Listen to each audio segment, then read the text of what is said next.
কিছু মুভি আছে যা কেবলই বিনোদন নয়, পুরো মুভিটাই যেন আমাদের সমাজের জন্য একটা শিক্ষা। আজকের গল্পটা সেরকমই একটা মুভি নিয়ে। ১৩ বছরের একটা মেয়ে যে নিজের জীবন বাঁচাতে তপ্ত মরুভূমির উপর দিয়ে মাইলের পর মাইল খালি পায়ে দৌড়াচ্ছে। তার না আছে খাবার, না আছে পানি, আর নিজের বলতে আছে পেছনে ফেলে আসা এক ভয়ঙ্কর প্রথা আর সামনে অনিশ্চিত ভবিষ্যৎ। এই মেয়েটাই একদিন নিউ ইয়র্ক আর প্যারিসের ঝলমলে র্যাম্প কাঁপিয়ে বিশ্বখ্যাত সুপার মডেল হবে। তা কি কেউ ভেবেছিল? আজ আমরা জানবো ওয়ারিস ডেরির অবিশ্বাস্য জীবনের গল্প। তাহলে চলুন আর স্কিপ না করে এক শ্বাসরুদ্ধকর জীবনের গল্প রিক্যাপ করা যাক। মুভির শুরুতেই আমরা ওয়ারিস নামের একটা ছোট্ট মেয়েকে মরুভূমিতে ভেড়া চড়াতে দেখি। একটু পর তার দুই ভাই তার কাছে আসলে তারা তাকে বলে তাদের মা ওয়ারিসকে ডাকছে। এরপর আমাদের মরুভূমির একটা যাযাবর গোষ্ঠীকে দেখানো হয়, যারা বেশিরভাগই পশুপালনের মাধ্যমে জীবিকা নির্বাহ করে। ছোট্ট ওয়ারিসও এই যাযাবর গোষ্ঠীর এক পরিবারের সদস্য। এরপর বেশ কয়েক বছর কেটে যায় আর আমাদের গল্প লন্ডনে শিফট হয়। আমরা আফ্রিকান এক দরিদ্র মেয়েকে দেখি যে একটা বড় শপিং মলে ঢুকে একটা সুন্দর ড্রেস ট্রাই করছে। শপিং মলের একজন স্টাফ মেয়েটিকে লক্ষ্য করে। এই স্টাফের নাম মেরিলিন। তো মেরিলিন আফ্রিকান মেয়েটার সাথে কথা বলতে তার কাছে যায়। মেরিলিনকে দেখে আফ্রিকান মেয়েটা ভয় পেয়ে ড্রেসটা সেখানেই ছুঁড়ে ফেলে পালিয়ে যায়। একটু পর আমরা দেখি আফ্রিকান মেয়েটা শপিং মলের ওয়াশরুমে বসে নিজের পাসপোর্ট বের করছে এবং সে এই পাসপোর্টটা হাতে পেয়ে অনেক খুশি। এমন সময় শপিং মলের সেই স্টাফ মেরিলিন ওয়াশরুমে আসে। মেরিলিনকে দেখে মনে হচ্ছে তার কোনো গুরুত্বপূর্ণ জিনিস সে হারিয়ে ফেলেছে, আর সে ওয়াশরুমে সেই হারিয়ে যাওয়া জিনিসটাই খুঁজতে এসেছে। একটা সময় মেরিলিন হঠাৎ করেই ওয়াশরুমের দরজা খুলে ফেলে, আর তখন সেই ওয়াশরুমের মধ্যে বসে আফ্রিকান মেয়েটাকে হাসতে দেখে প্রথমে সে ভীষণ ভয় পেয়ে যায়। এরপর মেরিলিন মনে করে মেয়েটা আসলে তাকে দেখে হাসছে।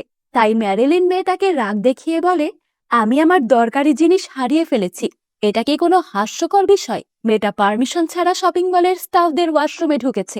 তাই মেরিলিন তাকে পুলিশ ডাকার ভয় দেখায়। এরপর সে মেয়েটাকে বকুনি দিয়ে এখনই ওয়াশরুম থেকে বেরিয়ে যেতে বলে, কিন্তু মেয়েটি তখন উল্টো রাগ দেখিয়ে বলে, আমি একজন সোমালিয়ান, আমি এখন বের হতে পারবো না, আমি এখানে লুকিয়ে আছি। মেয়েটির এই কথা শুনে মেরিলিন জিজ্ঞেস করে, তুমি কত বছর ধরে লন্ডনে আছো? মেয়েটি অনেক কষ্ট করে তার হাতের আঙ্গুল গুনে উত্তর দেয়, ৬ বছর। মেরিলিন খুবই অবাক হয় আর জিজ্ঞেস করে, ৬ বছর হলো এখনো এখানে আছো, তবুও ইংলিশ জানো না? তখন মেয়েটি চুপ করে থাকে। মেরিলিন কথা না বাড়িয়ে লিফটের সামনে চলে আসে। তখন সোমালিয়ান মেয়েটি তার পিছু পিছু সেখানে আসে। মলের বাইরে দাঁড়িয়ে মেরিলিন কোন রকম সোমালিয়ান মেয়েটির পিছু ছাড়ানোর চেষ্টা করলে মেয়েটি বারবার তার পিছনে এসে কিছু একটা বলার চেষ্টা করে। তবে মেরিলিন তার কোনো কথা না শুনেই চলে যায়। সেদিন রাতে আমরা লন্ডনের ব্যস্ত রাস্তায় সোমালিয়ান মেয়েটাকে দেখি। সে রাস্তার কোনো এক কোনায় ঘুমানোর জায়গা খুঁজছে। এক সময় সে ক্লান্ত হয়ে রাস্তা থেকে কাগজ নিয়ে একটা কোণা দেখে সেখানেই বসে পড়ে রাত কাটাতে। পরের দিন সোমালিয়ান মেয়েটি বাসে উঠলে কাকতালীয়ভাবে তার সাথে আবার সেই গতদিনের শপিং মলের স্টাফ মেরিলিনের দেখা হয়। সোমালিয়ান মেয়েটি গতদিন ওয়াশরুমে ফেলে আসা সেই গুরুত্বপূর্ণ কাগজ ফেরত দেয়। এটাই দেওয়ার জন্য সোমালিয়ান মেয়েটি মেরিলিনের পেছন পেছন ঘুরছিল। মেরিলিন এটা পেয়ে চিন্তামুক্ত হয় আর ধন্যবাদ স্বরূপ মেয়েটাকে এক রাতের জন্য তার হোস্টেলে থাকতে দিতে চায়। বাস থেকে নেমে সোমালিয়ান মেয়েটি মেরিলিনের নাম জিজ্ঞেস করলে মেরিলিন তার পরিচয় দেয়। সে তখন সোমালিয়ান মেয়েটির কাছে তার নাম জানতে চাইলে আমরা জানতে পারি এই মেয়েটি মুভির শুরুতে দেখানো সেই ছোট্ট ওয়ারিস। মেরিলিন তার হোস্টেলের চাবি নিয়ে নিজের রুমে যাওয়ার সময় ওয়ার্ডেন তাদের আটকে দেয়। মেরিলিন জানায় সে ওয়ারিসকে তার কাজের জায়গায় পেয়েছে, তবে ওয়ার্ডেন ওয়ারিসকে থাকতে দিতে চাচ্ছিল না। মেরিলিনের বোঝানোতে ফাইনালি ওয়ার্ডেন রাজি হয়ে যায়, তবে শর্ত জুড়ে দেয় যে ওয়ারিস যদি রাতে হোস্টেলে থাকতে চায় তবে সকালে তাকে হোস্টেলের ফ্লোর পরিষ্কার করে যেতে হবে। এখানে আমরা জানতে পারি মেরিলিন আসলে বেলে ড্যান্সার হতে চায়, তবে সে যেই একাডেমিতে ভর্তি হতে চায় সেখানে ভর্তি হতে পারছে না। ওয়ার্ডেন ওয়ারিসকে থাকতে অ্যালাউ করলে ওয়ারিস তার কাছে গিয়ে তার হাত ধরে একটা কিস করে এবং ওয়ার্ডেনকে মা বলে ডাকে। এতে ওয়ার্ডেন বেশ অবাক হয়। পরের দিন সকালে মেরিলিন ঘুম থেকে উঠে নিজের রুম দেখে অবাক হয়ে যায়। ওয়ারিস অলরেডি সবকিছু সুন্দরভাবে পরিষ্কার করে রেখেছে। মেরিলিন ঘুম থেকে উঠতেই সে তাকে এক কাপ কফি এগিয়ে দেয়। মেরিলিনের মুখ দেখে আমরা বুঝি সে তখনও শকড হয়ে আছে, হয়তো সে ওয়ারিসের থেকে এমন কিছু আশা করেনি। ম্যারিলিন ওয়ারিসকে একটা অ্যাড্রেস লিখে দেয় এবং বলে, তুমি এখানে যেতে পারো। তারপর বিদায় দেওয়ার সময় ম্যারিলিন তাকে ঠিকানা দেয় এবং বলে, এটা একটা ক্যাফে, যেখানে আমি আগে কাজ করতাম। এখানে সব সময় লোকের প্রয়োজন হয়, তুমি যদি যাও তাহলে কাজ পেতে পারো। ম্যারিলিন ওয়ারিসকে নিজের জ্যাকেটটাও খুলে দিয়ে দেয়। ওয়ারিসের মুখে হাসি দেখে বোঝা যাচ্ছে এই 6 বছরে ম্যারিলিনের মতো ব্যবহার তার সাথে কেউ করেনি। এরপর দেখা যায় ওয়ারিস সেই ক্যাফেতে কাজ শুরু করেছে। সে এখানে একজন ক্লিনার ওয়েমেন হিসেবে কাজ করে। এমনই একদিন কাজ করার সময় ক্যাফেতে বসে থাকা একজন ব্যক্তি ওয়ারিসকে নিখুঁতভাবে দেখছিল। কিছুক্ষণ পর সে ওয়ারিসের কাছে আসে এবং বলে, আমি একজন ফটোগ্রাফার, আমি সবসময় নতুন মুখের খোঁজে থাকি। সে ওয়ারিসকে একটা কার্ড দেয় এবং কল করতে বলে। তবে ওয়ারিসের চোখে মুখে আমরা কোনো কাজ করার ইন্টারেস্ট দেখি না। সে কার্ডটা ডাস্টবিনে ফেলে দিতে গেলে লোকটা বলে ওঠে, কার্ডটা রাখতে পারো। তার কথায় লজ্জা পেয়ে ওয়ারিস কার্ডটা পকেটে রেখে দেয়। এরপর আমরা আবারও ম্যারিলিনকে দেখি, সে কাজ শেষে বাড়ি ফিরে আসছে। তার পথে ওয়ারিস দাঁড়িয়েছিল। ম্যারিলিন তাকে নিয়ে তার হোস্টেলে আসে। আসলে ওয়ারিস থাকার জন্য জায়গা খুঁজছে, তবে সে এখানে কাউকে তেমন চেনে না, তাই সে ম্যারিলিনের কাছে গেছিল সাহায্যের জন্য। তবে হোস্টেলে এসে তারা জানতে পারে এখানে কোনো রুম অ্যাভেলেবল নেই। তখন ম্যারিলিন তার রুম শেয়ার করার অফার করে। প্রথমে ওয়ার্ডেন রাজি না হলেও পরে সে ওয়ারিসের মাসুম ব্যবহারে রাজি হয়ে যায়। এভাবে বেশ কিছুদিন যায়। আমরা দেখি ওয়ারিস এবং ম্যারিলিন এখন অনেক ভালো বন্ধু হয়ে গেছে। হোস্টেলের টেকনিক্যাল কাজে থাকা একজন ছেলে, যার নাম থাকে নীল, এখন সে ওয়ারিসের সাথে ফ্লার্টিংও করে। ওয়ারিস একটা পরীক্ষার জন্য প্রস্তুতি নিচ্ছে, তবে সে তার নাম বাদে তেমন কিছুই তার সম্পর্কে জানে না, এমনকি জন্ম তারিখও না। এদিকে একদিন ম্যারিলিনের ডান্স স্কুল থেকে রিজেকশন আসায় তার মুড অনেক খারাপ থাকে। তাই তার মুড ভালো করতে ওয়ারিস তার সাথে ক্লাবে যেতে রাজি হয়। তারা দুজন একটা ক্লাবে যায়। তবে আমরা দেখি ম্যারিলিন অনেক নাচানাচি করলেও ওয়ারিস এক পাশে দাঁড়িয়ে থাকে। হঠাৎ সেখানে থাকা একটা ছেলের উপর তার নজর পড়ে। ছেলেটাও তাকে নোটিস করে। ছেলেটা তার দিকে তাকাতেই ওয়ারিস নিজের নজর সরিয়ে নেয়। তবে ছেলেটা দুটো ওয়াইন গ্লাস নিয়ে ওয়ারিসের কাছে এসে বলে, তার নাম হ্যারল্ড। ওয়ারিস তার পুরো নাম জিজ্ঞেস করলে সে জানায় তার পুরো নাম হ্যারল্ড জ্যাকসন। হ্যারল্ড তার নাম জানতে চাইলে ওয়ারিস তার নাম বলে। এখানে তাদের কথাই আমরা বুঝতে পারি তারা একে অপরকে বেশ পছন্দ করেছে। ওয়ারিস বলে, সোমালিয়াতে সবার নামের একটা অর্থ আছে। হ্যারল্ড জিজ্ঞেস করে, তোমার নামের অর্থ কি? ওয়ারিস বলে, মরুভূমির ফুল। ওয়ারিস জিজ্ঞেস করে, তুমি আফ্রিকান নও? হ্যারল্ড জানায়, না, সে নিউ ইয়র্কের। সে কয়েক সপ্তাহের জন্য এখানে এসেছে। হ্যারল্ড ওয়ারিসকে ডান্স করার জন্য অফার করলে তারা একসাথে কাপল ডান্স করে। তবে নাচের ভেতর হঠাৎ ওয়ারিস সেখান থেকে বেরিয়ে আসলে হ্যারল্ড এতে ভীষণ অকওয়ার্ড ফিল করে। ওয়ারিস সেখান থেকে বাড়ি ফিরে আসলে সে দেখে ম্যারিলিন রুমে একটা ছেলের সাথে আছে। ওয়ারিসের বিষয়টা একদমই ভালো লাগে না। রাত্রে লোকটা চলে গেলে ওয়ারিস রুমে আসে। ম্যারিলিন হাসতে হাসতে সরি বললে ওয়ারিস খুবই সিরিয়াস মুডে চলে যায়। সে বলে, তুমি এটা নর্মালাইজড কিভাবে করতে পারো? এটা ভালো মেয়েদের লক্ষণ নয়। শুধুমাত্র তারাই পুরুষের সাথে থাকতে পারে যাদের কার্ড হয়েছে। এখানে ম্যারিলিন ওয়ারিসের কথা কিছুই বুঝতে পারে না। তখন ম্যারিলিন তাকে নিজের কার্ড দেখায়। এখানে আমরা জানতে পারি সোমালিয়ান এই যাযাবর গোষ্ঠীর একটা প্রথা চালু আছে। শুধুমাত্র সেই সব নারী স্বাভাবিক দাম্পত্য জীবন চালু করতে পারবে যাদের স্ত্রী গোপনাঙ্গের সংবেদনশীল অংশ কাটা হয়েছে। তাছাড়া এই কাজ বৈধ না। এই প্রথা অনুযায়ী ওয়ারিসেরও 3 বছর বয়সে কাট হয়েছিল, আর সে তার শৈশবের শিক্ষা অনুযায়ী সেটাই বিশ্বাস করে। এখানে ম্যারিলিন ওয়ারিসের কথা শুনে আঁতকে ওঠে। ওয়ারিসের এতদিনের ধারণা ছিল পৃথিবীর সব মেয়ের সাথে এমনই হয়। ম্যারিলিন তাকে বোঝায় যে না, এটা স্বাভাবিক নয়, এটা তাদের ভুল ধারণা। ওয়ারিস বুঝতে পেরে কেঁদে দেয়। পরের দিন ওয়ারিসের কাজ করার সময় সেই ফটোগ্রাফার আবারও আসে। সে তাকে বোঝানোর চেষ্টা করে, তবে ওয়ারিস তাকে পাত্তা দেয় না। দুপুরে ম্যারিলিনের সাথে খাওয়ার সময় ওয়ারিস দেখে সে শুধু সবজি খাচ্ছে। সে জিজ্ঞেস করে, ছাগলের খাবার কেন খাচ্ছ? ম্যারিলিন জানায়, এটাই শেষ সুযোগ, আমাকে আমার ফিগার বেলে ডান্সের জন্য ফিট বানাতে হবেই। ম্যারিলিনের কথা শুনে ওয়ারিস তাকে ফটোগ্রাফারের কার্ডটা দেয়। কার্ডটা দেখে ম্যারিলিন চমকে উঠে বলে, এই কার্ড তুমি কোথা থেকে পেলে? এটা তো টেরি ডোনাল্ডসনের কার্ড। ওয়ারিস তাকে বলে দেয় গত দিনের ঘটনা। ম্যারিলিন তাকে টেরি ডোনাল্ডসনের অ্যাড্রেস এবং নাম্বার লেখা কার্ড দিয়ে বলে, তুমি আসলেই গর্জিয়াস। টেরি ডোনাল্ডসন নিজের অ্যাড্রেস তোমায় দিয়ে গেছে, কল করো ওনাকে। তবে ওয়ারিস না করে দেয়। ম্যারেলিন এবং ওয়ারিস কথা বলতে বলতে হঠাৎ ওয়ারিসের পেট ব্যথা শুরু হয়। ম্যারেলিন ওয়ারিসকে নিয়ে হসপিটালে গেলে ডাক্তার তাকে চেক করে বলে, তুমি যা হারিয়েছ তা তো আমি তোমায় ফেরত দিতে পারবো না, তবে আমি চেষ্টা করব তোমার যেন ব্যথা না লাগে। এরপর তিনি একজন সোমালি ভাষী নার্সকে ডাকে, তবে সে উপস্থিত না থাকায় ওমর নামের একজনকে আনা হয়। সেও একজন সোমালিয়ান। ডাক্তার ওয়ারিসকে সোমালি ভাষায় কথা বলতে বলে। তার গোপন অঙ্গের অপারেশনের মাধ্যমে তার এই সমস্যার সমাধান করা সম্ভব, তাই সে যেন ডাক্তারের সাথে কোঅপারেট করে। তবে আমরা দেখি ওমর নামের লোকটা সোমালি ভাষায় ওয়ারিসকে তাদের ঐতিহ্য এবং সংস্কৃতির নামে ডাক্তারকে তার ক্ষত জায়গা দেখানোর জন্য অপমান করছে, এবং সে বলে সে যদি অপারেশন করে তবে সেটা তার মা বাবার সাথে বিশ্বাসঘাতকতা হবে। হসপিটাল থেকে বেরিয়ে ওয়ারিস হাঁটতে হাঁটতে একটা বোরকার দোকানের সামনে গিয়ে আয়নার দিকে তাকায়। এবার সিন ফ্ল্যাশব্যাক হয়। আমরা দেখি ওয়ারিস তার মাকে তার পিরিয়ড হওয়ার কথা জানাচ্ছে। তার মা এটা শুনে খুশি হয় এবং বলে, তুমি আজ থেকে একজন পরিপূর্ণ নারী হলে। পরের সিনে আমরা দেখি তার মা বাবা তাকে গালাল মোহাম্মদ নামের একজন বৃদ্ধর সাথে বিয়ে দিচ্ছে। ওয়ারিস তার চতুর্থ বউ। ওয়ারিসকে দেখে বোঝা যায় সে এই বিয়েতে রাজি না। তার বাবা এবং সেই লোকটা মিলে পরের দিন তাদের বিয়ের ডেট ঠিক করে। বাড়ি ফিরে ওয়ারিস জানায় সে এই বিয়ে করতে চায় না, তবে তার মা বলে গালুল মোহাম্মদ আমাদের টাকা দিবেন বলেছেন, তোমায় এই বিয়ে করতেই হবে। ওয়ারিস কান্নায় ভেঙে পড়ে।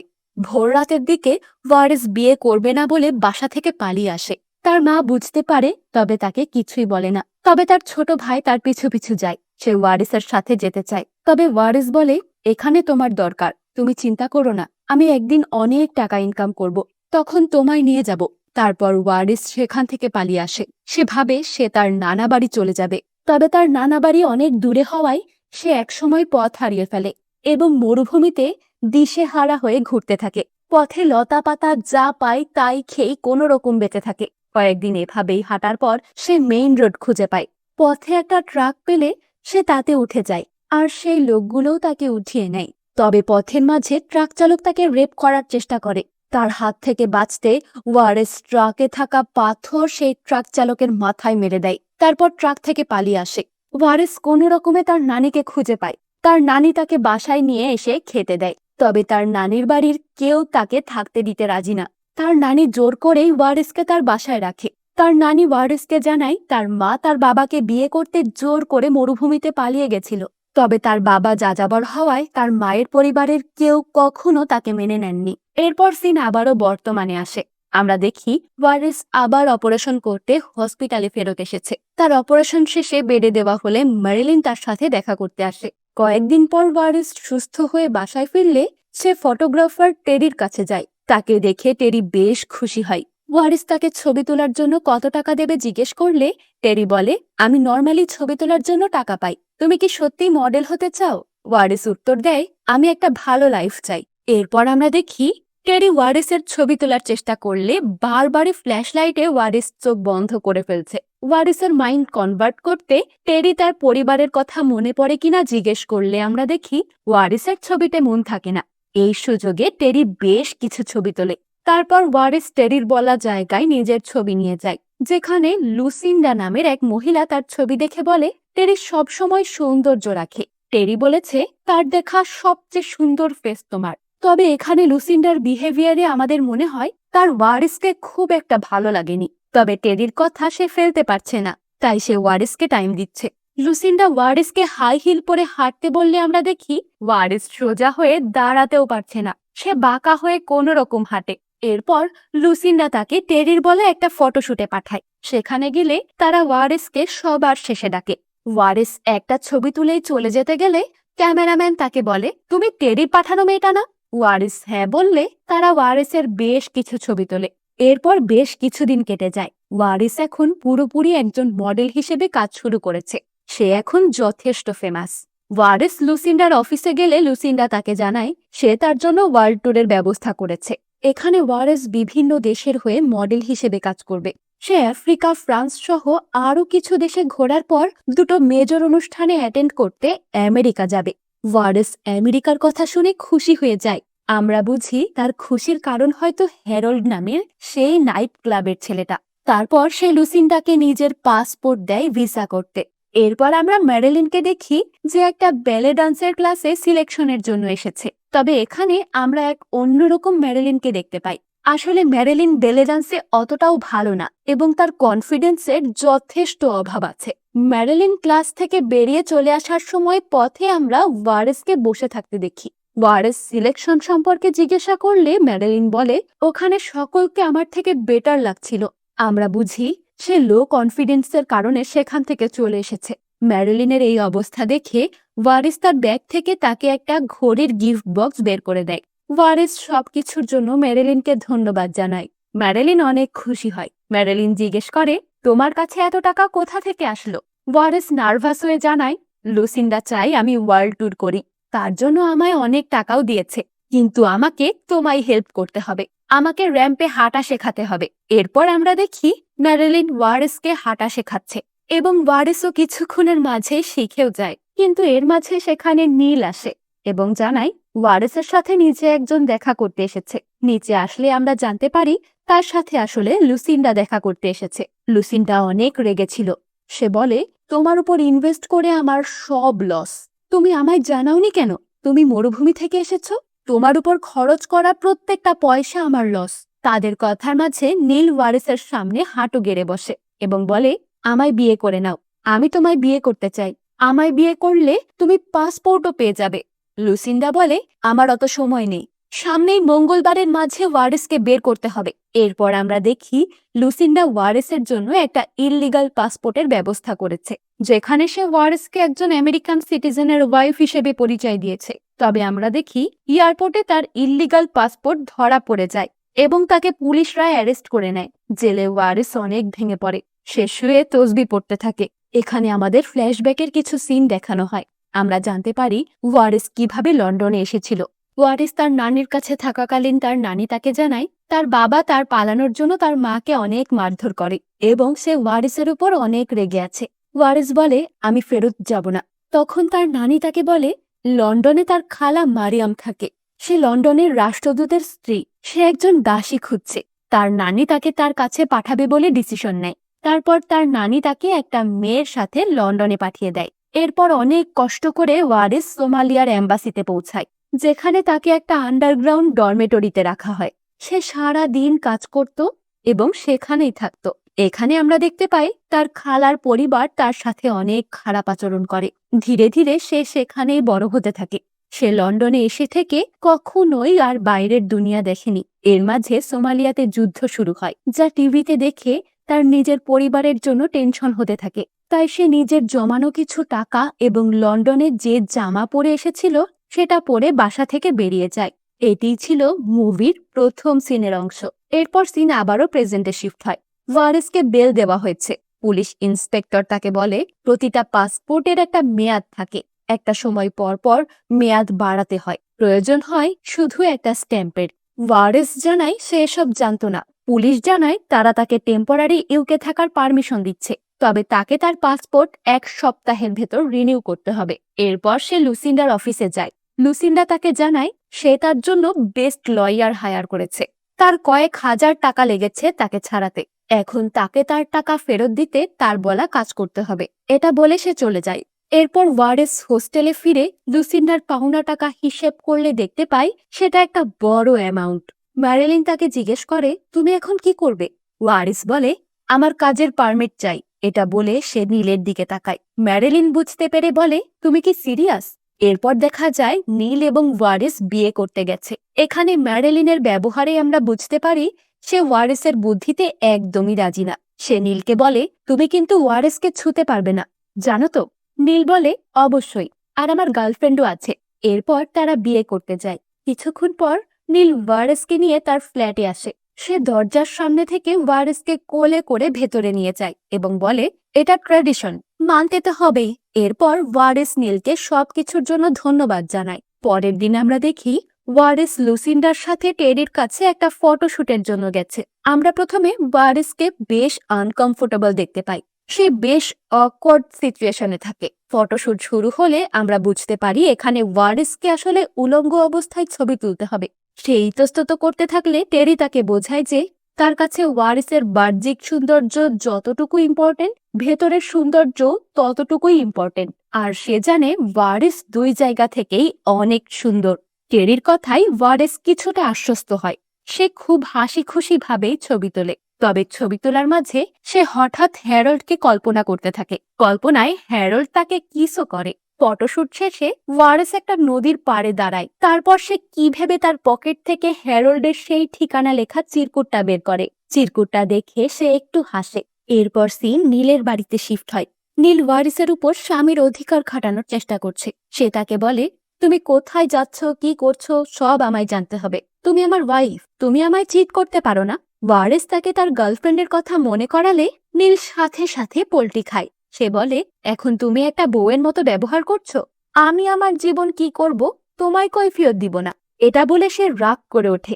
হঠাৎই সে শান্ত হয়ে যায় আর ওয়ারিসের কাছে গিয়ে বলে, আই এম সরি, আমি এমন ব্যবহার করতে চাইনি। দেখো, তোমার কোনো ডিজায়ার না থাকতে পারে, কিন্তু আমার তো আছে। ওয়ারিস নীলের ব্যবহারে বেশ অবাক হয়। রাত্রে নীলের বাসায় পুলিশ রেইডে আসে। তারা তাদের ঘর চেক করতে থাকে।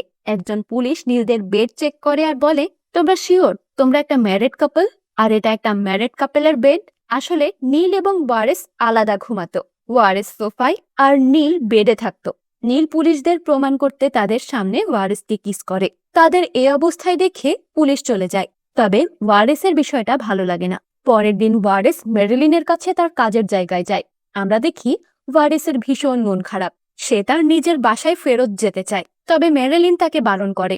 মেরিলিন বলে, তোমার বিয়ের কেবল 1 বছর হয়েছে, ডিভোর্স নেওয়া যাবে না, তাহলে তুমি আর কখনোই এখানে ফেরত আসতে পারবে না। মেরিলিনের কথা শুনে ওয়ারেস কিছু না বলেই সেখান থেকে চলে আসে। রাত্রে নীল ওয়ারেসের কাছে আসতে চাইলে ওয়ারেস তাকে বারণ করে। নীল জানায় সে তাকে ভালোবাসে। ওয়ারেস নীলের গার্লফ্রেন্ড সম্পর্কে জানতে চাইলে নীল জানায় সে মিথ্যে বলেছিল, তার কোনো গার্লফ্রেন্ড নেই। ওয়ারেস নীলের কথা শুনে বেড থেকে উঠে চলে আসে আর নীল সেখানেই কান্নায় ভেঙে পড়ে। পরদিন সকালে আমরা দেখি নীল আর ওয়ারেস একে অপরকে ইগনোর করছে।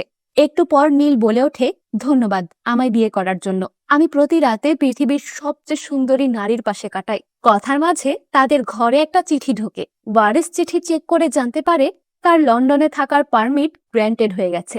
সে চিঠিটা দেখেই নীলকে তাদের বিয়ের রিং ফেরত দেয়। আমরা বুঝি ওয়ারেস নীলকে ছেড়ে দিচ্ছে। আমরা দেখি ওয়ারেস ইভেন্ট অ্যাটেন্ড করতে বিদেশ গেছে, অর্থাৎ সে তার মডেলিং গ্লোবালি শুরু করেছে এবং সে তার কাজ বেশ ভালোভাবে করছে। সে এখন আমেরিকাতে একটা ফ্ল্যাট নিয়ে থাকে। একদিন হঠাৎ তার হ্যারল্ডের কথা মনে পড়ে, তাই সে সেই চিরকুটের ঠিকানা ধরে সেই ঠিকানায় পৌঁছায়। তবে গেটে কলিং বেল বাজালে বুঝতে পারে বাসায় কেউ নেই, তাই সে বাইরেই অপেক্ষা করে। কিছুক্ষণ পর সেখানে হ্যারল্ড আসে। তার কাছে গিয়ে কথা বলতে গেলে ওয়ারেস বুঝতে পারে হ্যারল্ড তাকে ভুলে গেছে। সেখানে হ্যারল্ডের গার্লফ্রেন্ড চলে আসলে ওয়ারেস তাকে বলে সে তার বন্ধুর সাথে দেখা করতে এসেছে। এটা বলে সে সেখান থেকে বেরিয়ে আসে। বাইরে এসে ওয়ারেস কান্নায় ভেঙে পড়ে। এরপর আমরা দেখি লুসিন্ডার কাছে একটা ফোন এসেছে আর আমরা জানতে পারি ওয়ারেস সব ফটোশুট ছেড়ে আফ্রিকা চলে গেছে। সে আরো জানায় একটা ফিল্ম কোম্পানি তাকে নিয়ে মুভিও বানাতে চায়। এরপর ওয়ারেসকে দেখা যায় সে ম্যাগাজিন নিয়ে কথা বলতে বিবিসি ফিল্ম কোম্পানিতে এসেছে। এখানে কোম্পানির একজন মহিলা রিপোর্টার তার কাছে তার সম্পর্কে সব জানতে চায়। রিপোর্টার জিজ্ঞেস করে, তোমার লাইফ চেঞ্জিং ডে কোনটা ছিল? যেদিন তুমি রেস্টুরেন্টে কাজ করছিলে আর তোমার সাথে ফটোগ্রাফারের দেখা হয়েছিল সেই দিন, তাই না?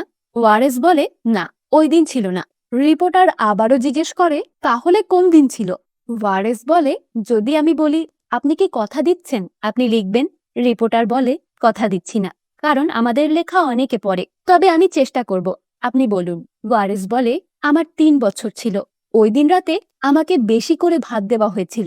ওয়ারিস তার মায়ের কোলে শুয়ে আছে। পরের দিন তার মা তাকে একজনের সাথে দেখা করতে নিয়ে যায় আর এই দিন তার কাট হয়। ওয়ারিস আরো বলে, সে একদিন একটু বড় হলে তার কাট হওয়ার জায়গায় গেছিল। সেখানে কোনো চিহ্ন ছিল না। কাক তার শরীরের সেই অবশিষ্ট গোপনাঙ্গ খেয়ে ফেলেছিল। সিন আবারও প্রেজেন্টে আসে। আমরা দেখি রিপোর্টার তার কথা শুনে ইমোশনাল হয়ে কেঁদে দিয়েছে। ওয়ারেস সেখান থেকে চলে আসে। এরপর কয়েকদিন কেটে যায়। ফটোগ্রাফার টেরি ওয়ারেসকে নিয়ে ছাপানো ম্যাগাজিন নিয়ে বসে আছে। ওয়ারেসের ছবি ফ্রন্ট পেজে ছাপানো। এরপর দেখা যায় হ্যারল্ড তার ক্যাফের বন্ধুদের সাথে ওয়ারেসকে নিয়ে কথা বলছিল। এমন সময় সে ম্যাগাজিনটা দেখে আর তার ওয়ারেসকে মনে পড়ে যায়। এদিকে ওয়ারেসকে নিয়ে ইউনেস্কোর তরফ থেকে প্রেস ব্রিফিং রাখা হয়েছে, তবে ওয়ারেস নিজেকে একটা রুমে আটকে রেখেছে। রুমের বাইরে থাকা মেরিলিন তাকে বারবার ডাকলেও সে দরজা খোলে না। কিছুক্ষণ পর সে একাই দরজা খুলে বেরিয়ে আসে এবং মেরিলিন তার সাথে থাকার জন্য তাকে ধন্যবাদ জানায়। আমরা দেখি সেখানে হ্যারল্ডও এসেছে এবং সে ওয়ারেসকে দেখে বেশ প্রাউড। প্রেস ব্রিফিং এ ওয়ারেস বলতে শুরু করে, আমি আমার মাকে ভালোবাসি, আমি আমার পরিবার এবং আফ্রিকাকেও ভালোবাসি। পৃথিবীর অনেক দেশে প্রায় ৩,০০০ বছর ধরে মেনে আসা হচ্ছে মিউটিলেশন প্রথা। তারা বিশ্বাস করে আমাদের ২ পায়ের ভেতরের অংশটুকু অপবিত্র, তাই একজন নারী হতে সেটুকু কেটে ফেলতে হবে। বিয়ের পর প্রথম রাতে স্বামীর ছুরি দিয়ে কেটে তাকে মুক্ত করবেন এবং সম্পর্ক স্থাপন করবেন। আমি বেঁচে আছি, তবে আমার ২ বোন বাঁচতে পারেনি। আমার এক বোন মিউটিলেশনের সময় অতিরিক্ত রক্তপাতে এবং অপরজন বাচ্চা প্রসবের সময় মারা গেছিল। আমি ছোটবেলায় বলতাম আমি নারী হতে চাই না, তবে এখন আমি একজন নারী হিসেবে গর্বিত। আর আমি এই সংস্কৃতির বিরুদ্ধে দাঁড়াতে চাই। এটি কোরআনেও বর্ণিত নেই। এই নিয়ম কেবলই কিছু মানুষের মানসিক ব্যাধির ফল। আমাদের সকলের জন্য নারীর অর্থ আমাদের পাল্টাতেই হবে। আর এই সুন্দর মেসেজের মধ্য দিয়ে আমাদের আজকের মুভি এখানেই শেষ হয়। আজকের মুভিটা কেমন লাগলো জানাতে ভুলবেন না। ভালো লাগলে লাইক এবং কমেন্ট করে আমাকে জানাবেন। এরকম আরো মুভির গল্প পেতে এখনই চ্যানেলটা সাবস্ক্রাইব করে দিন। ফিরে আসবো অন্য কোনো মুভির গল্প নিয়ে। ততক্ষণ পর্যন্ত মিস রিক্যাপের সাথেই থাকুন।